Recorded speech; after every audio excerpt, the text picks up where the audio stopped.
Alors ce que je vous propose, c'est déjà maintenant de voir comment faire un deuxième plan de travail dans le même document. Donc plutôt que de vous demander de créer un autre document, puisque là, visiblement, il n'y a plus de place pour faire des choses sur la page. Sur le plan de travail, là, j'ai quand même mis plein de choses. Donc, plutôt que de faire un autre document, un autre nouveau document, créons un nouveau plan de travail. Donc, il va falloir zoomer en arrière, faire la barre d'espacement pour bouger celui-là plutôt vers la gauche.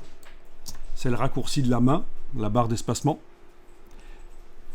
Et alors, on va créer un nouveau plan de travail sur le côté là. Alors, vous activez l'outil plan de travail et à côté, vous tracez. Voilà. Alors, c'est pas la bonne dimension. Si vous voulez absolument une dimension particulière, c'est pas la bonne dimension, mais vous arriverez malgré tout à tracer un plan de travail sur le côté avec l'outil plan de travail ici.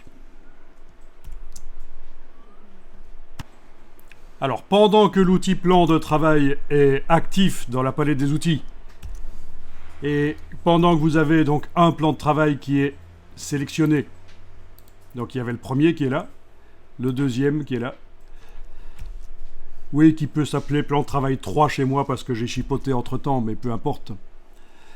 Eh bien, vous avez ici le réglage de la dimension du plan de travail. Voilà. Sur le dessus, le réglage de la dimension et on avait format lettre en fait. Voilà. Voilà. Alors, c'est pas nécessairement vraiment utile d'avoir un plan de travail de la même dimension, mais bon, voilà. Alors, si on en veut un troisième de la même dimension, on va ruser, on va être intelligent là. Avec la touche Alt, qu'est-ce qui se passe quand on enfonce la touche Alt? Souvent, dans les logiciels Adobe, c'est pour dupliquer un objet en le déplaçant. Eh bien, si vous gardez la touche Alt enfoncée, vous avez donc cette double flèche qui est visible. Si vous déplacez le plan de travail, vous en avez un de la même dimension, en fait. D'accord? Parfait.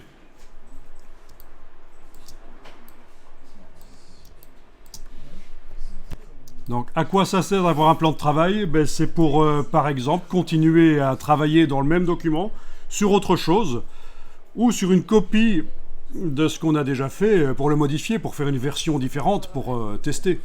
On travaille sur du blanc, au moins, pas sur du gris foncé, quoi. Voilà. Parce que techniquement, oui, on aurait pu avoir un seul plan de travail et continuer à travailler sur le côté, ça ne pose pas de problème, mais c'est autant d'avoir du blanc derrière. Alors, tant qu'on y est, zoomer encore en arrière. Voilà.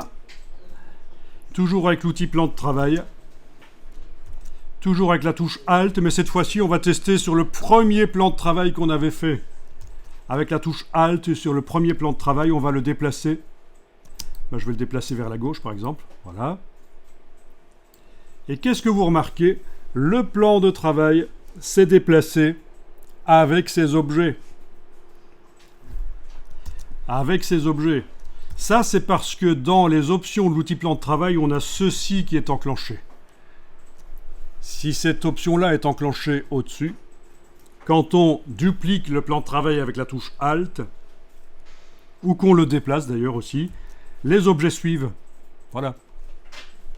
Donc c'est vraiment intéressant parce que ça vous permet de faire des différents tests. Par exemple, ici, vite fait, avec la flèche noire, si je prends ceci et que je le mets là, et ceci et que je le mets là, j'ai fait une variante de mon travail, en supposant que ceci était un travail. Voilà, j'ai la première version qui est là, la deuxième qui est là, et je peux réfléchir.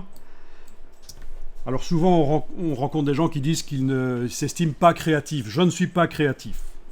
Même des gens qui s'inscrivent à des formations en infographie, ils disent « je ne suis pas créatif ». Il faut savoir que tout le monde est créatif.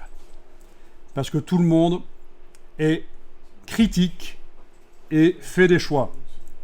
Vous voyez un copain qui arrive avec ses vêtements, vous le critiquez. Vous allez dans un magasin acheter des vêtements pour vous, vous mettez les vêtements sur vous, vous vous critiquez. Vous dites, celui-là, c'est mieux. Voilà, faire des choix, tout le monde peut le faire. Et donc ça, c'est une manière, ce que je montre là, c'est une manière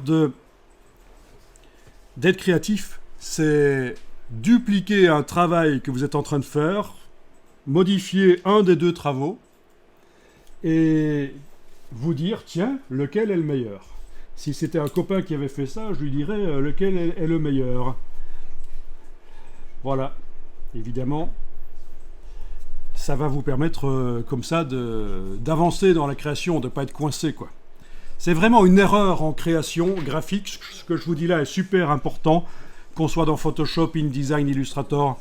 C'est super important de ne pas travailler tout le temps sur le même travail, de faire des tests toujours sur le même travail. Il faut le dupliquer à un certain moment et faire une version différente pour pouvoir comparer avec la version d'avant.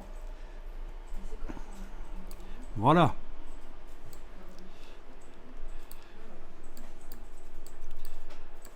Et là, vous vous posez des questions. Tiens, quelle est la meilleure version? Je vous parlerai à nouveau de ça et je vous parlerai de la méthode marketing AB. Est-ce que quelqu'un a déjà entendu parler du marketing AB? Ça ne vous dit rien? Quand on fait un produit, on est designer. Mais pas seulement designer, on peut aussi mettre au point un parfum, mettre au point des gâteaux, peu importe. Et qu'on veut faire évoluer le produit, on fait du marketing AB, et c'est-à-dire qu'on fait intervenir un public type, un échantillon, un public représentatif, des gens qu'on appelle et qu'on rémunère d'une manière ou d'une autre, et on leur soumet deux versions du produit. Et on voit quelle est la version qui a le plus de succès. Donc il y a la version A, la version B.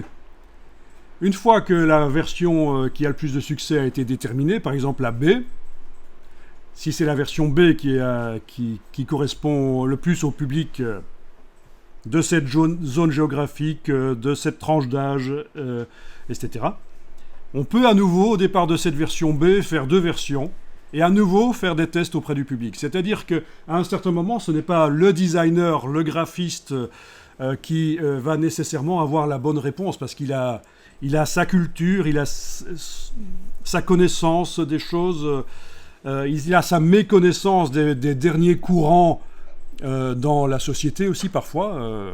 Il ne connaît pas tout. Et ça peut être intéressant, cette méthode AB dont je vous reparlerai. Bon, par exemple, ici, vous ne le faites pas, je vous montre juste que dans Google, j'ai tapé marketing AB. Et parmi les choses, je trouve ici l'AB testing en marketing digital, comment optimiser. Donc voilà, je n'ai jamais été voir cet article, là, je vous montre juste, hein, comme ça vous voyez. Voilà, c'est l'idée en fait. Hein.